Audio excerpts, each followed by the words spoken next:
ابتدا ہوگی، اسی پر امتوں کی مغفرت کی انتہا ہوگی۔ رب نے وہی فیصلہ کیا جو عمر کے جذبات کا تقاضا تھا۔ اور جروش والوں، چترال کے روشن ضمیروں، عمر نو چاہیے اس موضوع پر گفتگو کرنے کے لیے۔ نماز عصر کا وقت تقاضا کر رہا ہے کہ اب اٹھو اور اللہ کے حضور سجدہ شکر بجا لاؤ، جس نے تمہیں یہ توفیق بخشی ہے کہ آج تم نے اسلام کے ان اساسی اور مثالی، معیاری اور مقدس کرداروں پر گفتگو کی ہے اور سنی ہے کہ جن پر نسل انسانی تا قیامت فخر کرے گی۔ خلافت راشدہ اسلام کا دور شباب ہے، خلافت راشدہ اسلام کی جوانی کا زمانہ ہے۔ اسلام وہی ہے جو خلافت راشدہ میں عملاً ظاہر ہوا، دنیا کے سامنے پیش ہوا، اور ہماری جد و جہد کا ہدف، ہمارا ٹارگٹ یہی ہے کہ اس سرزمین پر وہی اسلام آئے جو دور خلافت راشدہ سے نسبت رکھتا ہو، جس میں ابو بکر کی صداقت کے جلوے ہوں، جس اسلام میں عمر کی عدالت کے جلوے ہوں، عثمان کی شرافت کے جلوے ہوں، علی کی ولایت کے جلوے ہوں، خالد کی شجاعت کے جلوے ہوں، ابو ابن مسعود، ابو عبیدہ ابن مسعود، ابن عباس، سعد ابن ابی وقاص، عمرو ابن عاص، حسن و حسین و معاویہ کی حکمت کے جلوے ہوں۔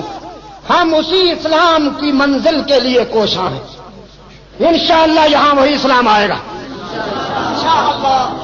ان لوگوں کی جد جہد کبھی کامیاب نہیں ہوگی جو عثمان کو خائن کہتے ہیں اور پھر اسلام کا نام لیتے ہیں۔ ان کی جد جہد کبھی کامیاب نہیں ہوگی جو ابو بکر و عمر کو تنقید کا نشانہ بناتے ہیں اور پھر اسلام کا نام لیتے ہیں۔ ان کے اسلام کو ہم جانتے ہیں، یہ جب تک صحابہ کی غلامی کا اعلان نہ کرے، صحابہ کو معیار حق تسلیم نہ کرے، اس وقت تک اسلام کے وفادار نہیں مانے جا سکتے۔ مجلس تحفظ حقوق اہل سنت و جماعت پوری دنیا میں عظمت صحابہ کی علمبردار تحریک ہے۔ مفتی محمود، اللہ کی کروڑوں رحمتیں ہوں اس درویش پر، سید محمد یوسف بنوری رحمت اللہ تعالی علیہ، شیخ القرآن مولانا غلام اللہ خان رحمت اللہ تعالی علیہ، حضرت مولانا سید محمد ایوب جان بنوری مدظلہ، یہ ہمارے سرپرست ہیں۔ ان کی دعائیں اللہ کے فضل کو متوجہ کرتی ہیں، اس کے کرم کو متوجہ کرتی ہیں۔ عظمت صحابہ اور ناموس اہل بیت کا پرچم اونچا کیے ہوئے انشاءاللہ ہم ہر باطل کے مقابلے کا عزم کیے ہوئے ہیں۔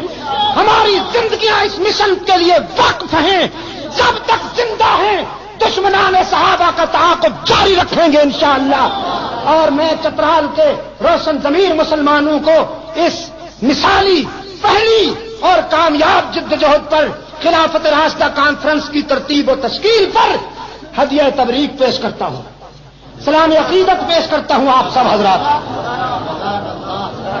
اور آپ سے درخواست کرتا ہوں کہ آپ سب مفتی صاحب کے لشکر کے سپاہی بن جائیں۔ باطل فتنوں کا توڑ بس اسی میں ہے کہ مفتی صاحب کے لشکر کے سپاہی بن جائیے، مجلس تحفظ حقوق اہل سنت و جماعت کے رضاکار بن جائیے۔ وعدہ ہے ہم انشاءاللہ اس سلسلے میں، ہاں دیکھو نا، شعبے ہیں، مختلف شعبے ہیں۔ قادیانیوں کے تعاقب کے لیے ختم نبوت کا پرچم ہمارے ہاتھ میں ہے، اور صہیونی اور نصرانی سازشوں کی،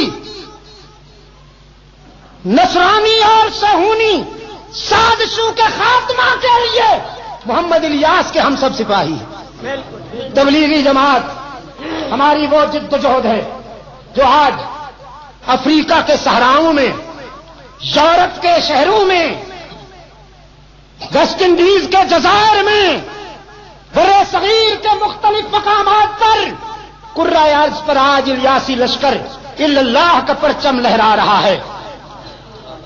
آج ان کی جدوجہد اسلام کی نمائندہ تاریخ کی شکل اختیار کر رہی ہے. ان کے نتیجے میں چرچ مسجدوں میں بدل رہے ہیں.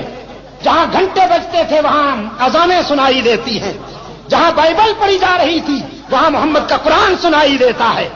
ہم سب محمد الیاس کے بھی سپاہی ہیں اور انشاءاللہ جب تک جیئیں گے اپنی زندگی کا ایک ایک لمحہ اسی مشن کے لیے وقف کریں گے. اللہ ہم سب کا حامی ہو. یہ میری تقریریں تحریر کی صورت میں دیوبند سے شائع ہو کر منظر عام پہ آئی ہیں. پیغام حق و صداقت کے نام سے مختلف موضوعات پر یہ خطبات ہیں. دعا کے بعد آپ کو ملیں گے. فاروقی صاحب کی تصانیف بڑی قیمتی ہیں, وہ بھی آپ کو دعا کے بعد ملیں گی. حضرت کی بات سنیے پھر دعا کریں گے. بسم اللہ الرحمن الرحیم. اللهم صل علی سیدنا ومولانا محمد النبی الامی وعلی آلہ واصحابہ وبارک وسلم. ربنا آتنا فی الدنیا حسنہ وفی الآخرۃ حسنہ وقنا عذاب النار. اللهم احفظنا من كل بلاء الدنيا وعذاب الآخرة. اللهم وفقنا لما تحب وترضى وألف بين قلوبنا كما ألفت بين عبادك الصالحين. إنا نعوذ بك من الشقاق والنفاق وسوء الأخلاق. اے اللہ عالم اسلام کی مدد فرما. مسلمان جہاں کہیں مظلوم ہیں ان کی دستگیری فرما. صہیونی نصرانی سازشوں سے عالم اسلام کو محفوظ فرما. فلسطین کے مسلمانوں کی مدد فرما. افغانستان کے مسلمانوں کی مدد فرما. بر صغیر کے مسلمانوں کی مدد فرما. تمام روحانی جسمانی بیماروں کو اے اللہ اپنے فضل و کرم سے شفائے کاملہ عطا فرما. یہاں کے جو دوست اس نظریاتی پروگرام کی تشکیل و ترتیب میں کوشاں رہے اے اللہ انہیں جزائے خیر عطا فرما. آپ تمام دوستوں کو میں دعا کرتا ہوں اللہ دنیا اور آخرت میں کامیابی نصیب فرمائے. اے اللہ ہم سب کو ہماری اولاد کو ہر فتنے سے محفوظ و معمون فرما. وصلی اللہ تعالی علی خیر خلقہ محمد وبارک وسلم علیہ.